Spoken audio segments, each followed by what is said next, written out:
So looking at the Tyāga project today, it's this massive ecosystem trying to blend retrocausal philosophy with Web3 creative infrastructure and AI.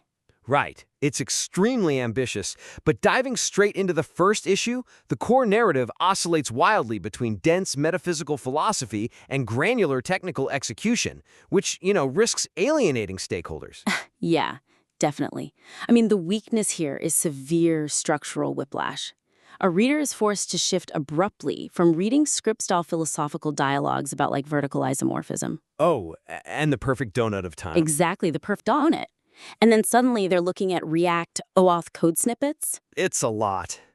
The best suggestion here is to completely decouple that cosmic lore from the practical business and technical architecture by creating distinct targeted documents tailored to specific audiences. Consolidate all those dialogues between Chuck and the deep unconscious into a dedicated creative mythos Bible. That material is fantastic, but it's meant strictly for artists and fans. Yeah, and then extract the LangChain vector database options and the Patreon and TuneCore integration code into a standalone technical white paper for developers. Exactly. Because if a developer is trying to wire up OpenSea, they don't want to decode forward causality first. It's like presenting a high-concept sci-fi novel stapled to a venture capital pitch deck, you know? Oh, for sure. Does this heavy reliance on the retro-causality theme actually overshadow the immediate practical utility of the Trappist app? It absolutely does.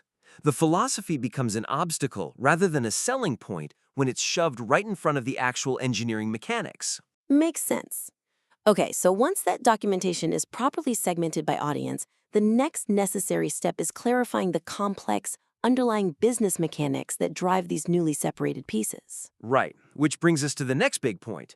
The proposed hybrid structure of a for-profit LLC paired with a 501c3 nonprofit lacks explicitly defined operational boundaries within the strategic vision. Yeah, that's a massive vulnerability. I mean, the weakness is that the material seamlessly blends Web3 tokenomics, like those fractional smart contract payouts, with community-rooted grant writing for regional arts councils. Which creates total narrative confusion. Oh, entirely. Because a grant reviewer is inherently risk-averse, right?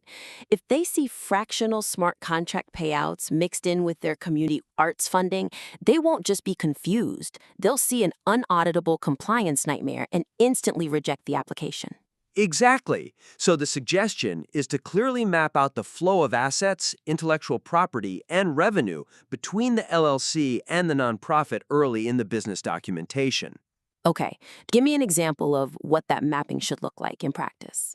They should build a clear visual flowchart, like show exactly how the Red Monster pedal board hardware is monetized over on the LLC side, but then map how it's utilized by the nonprofit for accessible community education. Oh, I see. And maybe position the AI Dr. Machier as the operational bridge, explicitly directing users to either the commercial marketplace or the philanthropic resources. Yeah, you really have to keep the streams clean. Wait, looking at this theoretical flowchart, though, how does their whole retrocausality philosophy actually work when you have to face an IRS auditor? I mean, Like, how does a nonlinear philosophical model of time, acting as if the future already exists, satisfy the very linear forward causality reporting requirements of IRS compliance? well, honestly, it doesn't. You think about it from the perspective of an Ohio Arts Council auditor. They require a strict, linear demonstration of cause and effect. Right, funding goes in, community value comes out. Exactly. Presenting algorithmic certainty and retrocausality as the financial mechanism will just trigger immediate red flags for any oversight committee. So, to recap our focus for this critique, separating the philosophical lore from the technical code into distinct documents will immediately strengthen audience alignment and remove friction. Yeah, and clearly charting the legal and financial boundaries between the LLC and the nonprofit will solidify the business logic